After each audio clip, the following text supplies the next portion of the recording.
Last episode, we picked up Rod, discussed a few rules, and we finally made it out of Florida.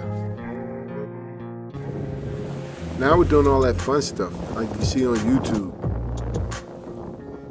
Selfies at the bow. Talking to dolphins. What's up, dolphin? What's up, dolphin? What's up, baby?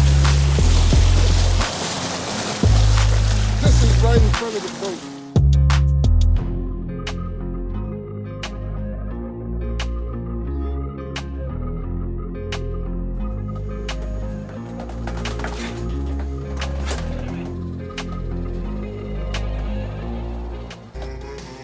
Yeah, so Rod just schooled me on recording correctly. I probably got a bunch of stuff that ain't gonna show because I have my phone vertically a lot of times. But Rod just schooled me on, the camera has to be horizontal, sideways.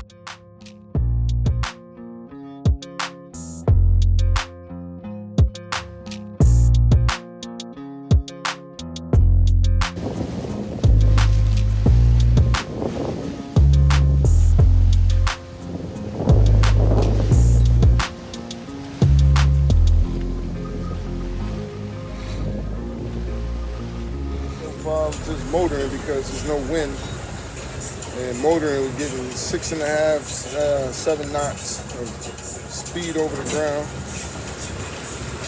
which is decent, but we can get the same thing sailing, so we'd rather sail. With the wind situation, and the main was just flogging because the light wind was from behind us, which means we had the main out, sheeted way out to try to catch some speed. But with light winds and coming from right behind you, it's just better to just sheet it in and motor. So that's what we're doing. Other than that, I'm rocking out to some reggae.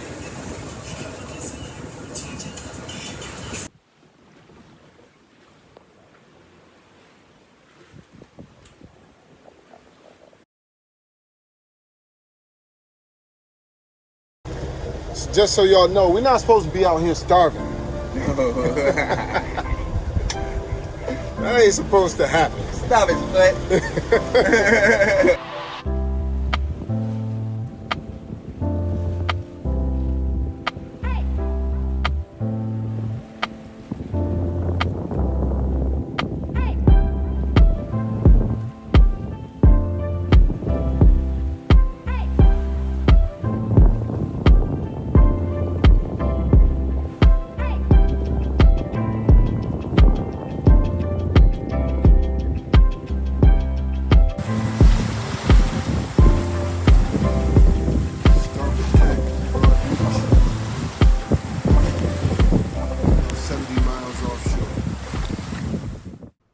The sailing and the sunset were absolutely beautiful.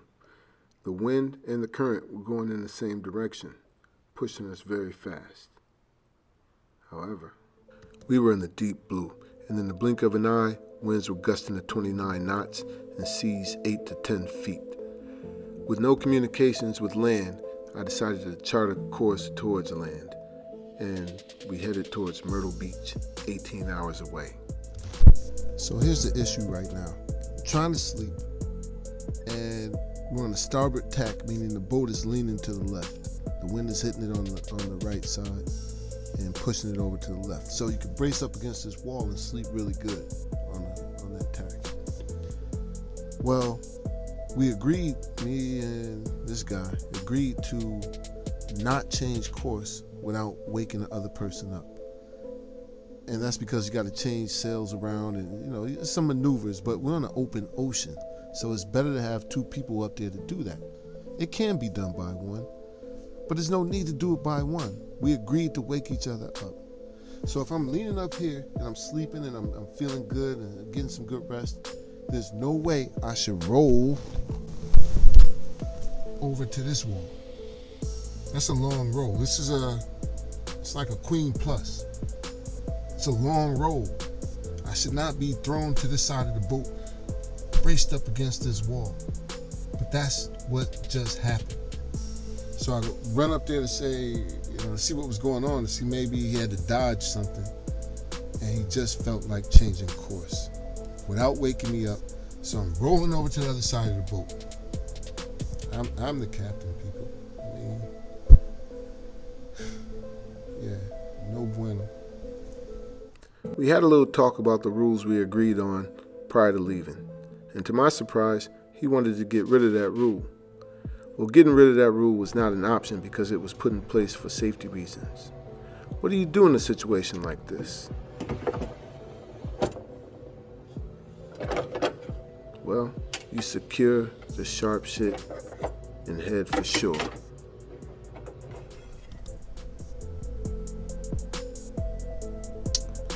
So it's time for bed. It's time for me to get some rest, but I can't really sleep. Things have kind of changed, and my mother didn't raise no fool. I think I'll be sleeping like this.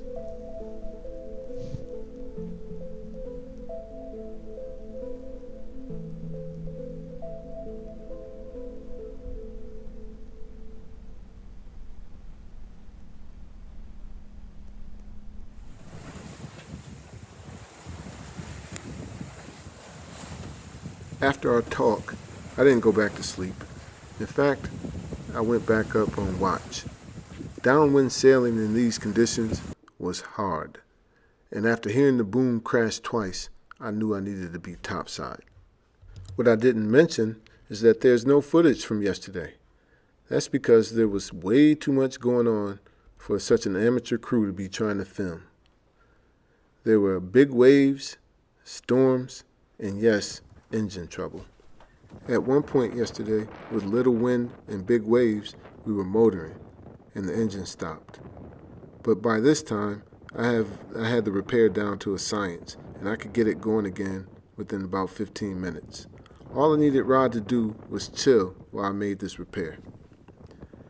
Rod insisted on messing with the Traveler and the main sheet, and it broke. The boat went crazy. Even with the light winds, I was able to get the boat into a heave-to in order to control it. But in doing so, ripped my head sail. We had to cut a tether and rig the main sheet good enough to continue on in towards shore.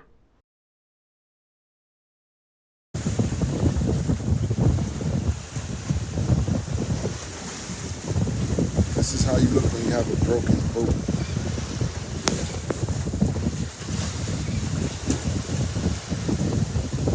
Dirty fuel tank issues keep stalling my engine. Therefore, the engine is unreliable. As we were approaching Cape Fear Inlet and Frying Pan Shoals, the engine quit again. This time, it would not start back up.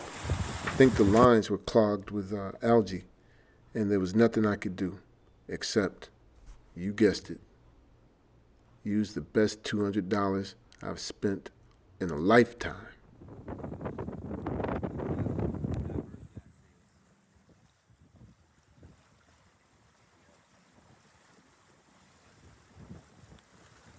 Now that we were being pulled to safety, I decided to start looking at some of the major damage that had been done.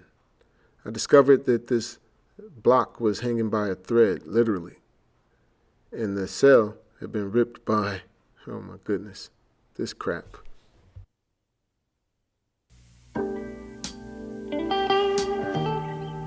I'd like to first say thank you to everyone who's been tuning in. I really do appreciate your support. Next, please click like and subscribe. And if you don't have a YouTube account, do what you need to do to get a YouTube account. If you need help, hit me up. I'll help you. Next, this is important to say. Rod was a good dude. Alright? Rod was never in any danger. I know the video may have alluded to that, but really, Rod was never threatened or in any danger. His heart was always in the right place, and he was always wanting to help.